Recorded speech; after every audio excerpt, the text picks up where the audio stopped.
Државниот пазарен инспекторат ги контролира и компарира цените во државата, но и надвор од неа, но големи отстапувања нема, изјави заменик министерот за економија Марија Ристевски на реакциите дека цените на поедини артикли се далеку пониски во други земји во однос на Македонија. Не е точно дека имаме голема разлика на цена и поевтини производи во странство.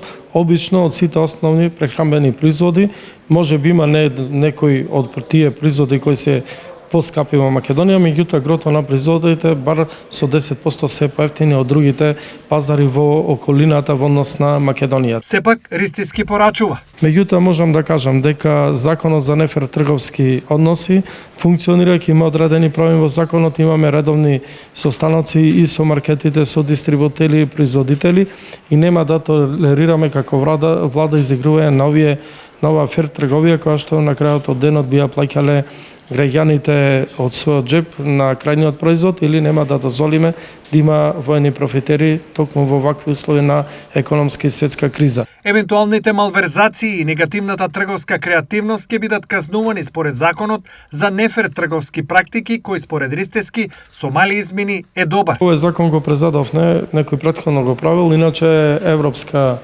директива, закон за нефер трговски практики.